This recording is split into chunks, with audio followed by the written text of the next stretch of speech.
In 259 BC, a boy named Ying Zheng was born into the brutal era of the warring states, destined to become the man who would forge China through fire and blood. Becoming king of Qin at age 13, he embraced legalism, a philosophy teaching that only absolute power and harsh laws could create order from chaos. He inherited the most disciplined and ruthless war machine of its age, an army that would become the instrument of his unification. With brilliant generals and utter ruthlessness, he launched a decade-long campaign, systematically crushing each rival kingdom one by one. In 221 BC, for the first time in history, China was unified. He gave himself a new title, Qin Shi Huang, the first sovereign emperor. To control the past and eliminate dissent, he ordered the burning of books and burying of scholars, destroying philosophical texts and executing intellectuals. He forced radical standardization, one written script, one currency, one axle width. It was a revolution in control, forging a unified state from 7 different cultures. His most famous and deadly project began connecting and fortifying existing walls into the monstrous Great Wall to defend against northern nomads. Countless conscripts died from exhaustion, hunger, and exposure. It was said that every stone cost a human life, earning him the eternal hatred of his people.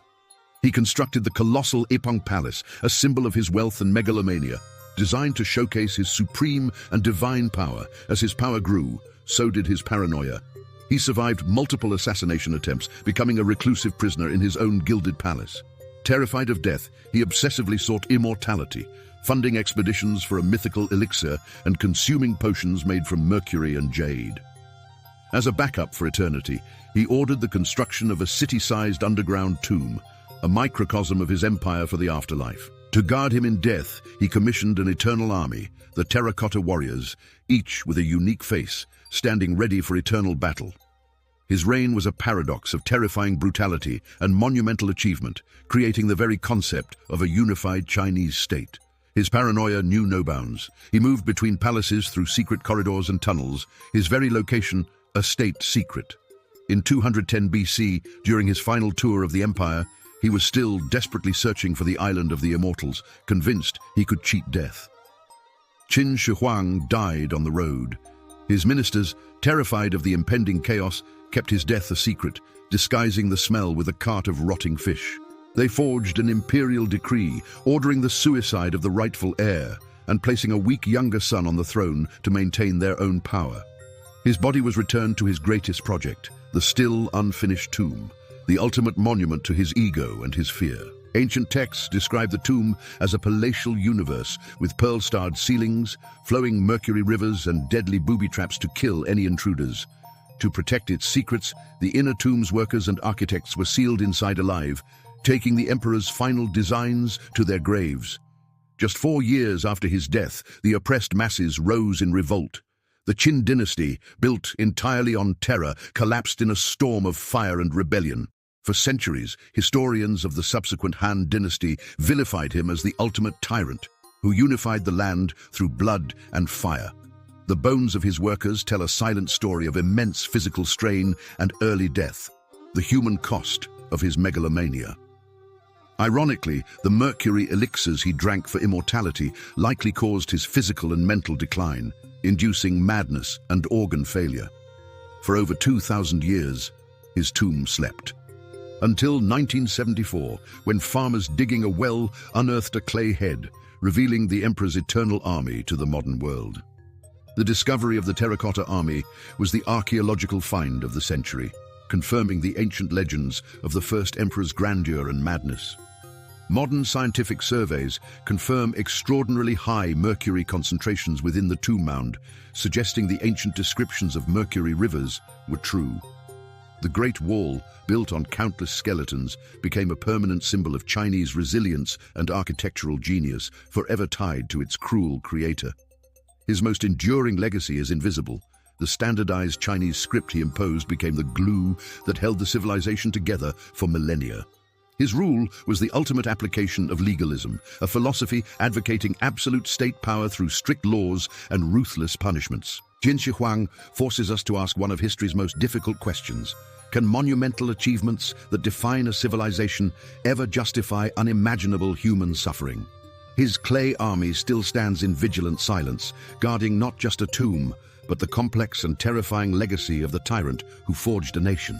The final chapter of Qin Shi Huang's story is yet to be written. It lies buried, waiting for the day we dare to open his last door. Scientists hesitate to open the main tomb, fearing both the described booby traps and that our current technology could damage priceless artifacts inside. The unopened tomb remains one of archaeology's greatest mysteries. What unimaginable treasures, knowledge and horrors lie inside? In the end, the man who sought to live forever died at 49, likely poisoned by his own obsession, leaving behind an empire that crumbled without his iron will. The China we know today, its borders, its written language, its very identity, is inextricably shaped by the vision and violence of its first emperor. He remains an enigma, both the founding father of China and one of history's most terrifying rulers. A man whose methods were condemned for millennia, but whose accomplishments shaped the world. For centuries, Confucian historians vilified him as the ultimate tyrant, a necessary but monstrous figure who unified the land through blood and fire. Today, his legacy is ambivalent. He is celebrated as the unifier of China, while the extreme human costs of his methods are officially acknowledged. His Terracotta Army, intended to guard a corpse, instead became China's greatest cultural ambassador to the world. In popular culture, he remains a figure of fascination, a visionary, a monster, and a cautionary tale about the price of absolute power. He created a template for imperial rule that would last for over 2,000 years, making China the world's most enduring continuous civilization. Scholars still debate, was his legalist tyranny a necessary price for unity and order, or a crime against humanity that set a dark precedent? The very idea of a unified China, so fundamental today, was made a reality by his iron will and relentless ambition. His story is an eternal reminder that the greatest leaps of civilization are often built upon a foundation of profound human suffering. His image throughout history has constantly shifted, reflecting the values of each era, from a demon to a national hero. His standardization laid the groundwork for all future economic and technological development of a unified state. Today, his legacy generates immense wealth and soft power, attracting millions of tourists to stand before his silent army. He proved that a single individual, possessed with sufficient will and ruthlessness, can single-handedly alter the course of history. In the end, Qin Shi Huang defied time itself, and in the memory of humanity, just like in his clay army, he achieved the immortality he so desperately sought. Who do you think was history's most brutal unifier? Subscribe for more journeys into the hearts of history's most formidable and fearsome rulers.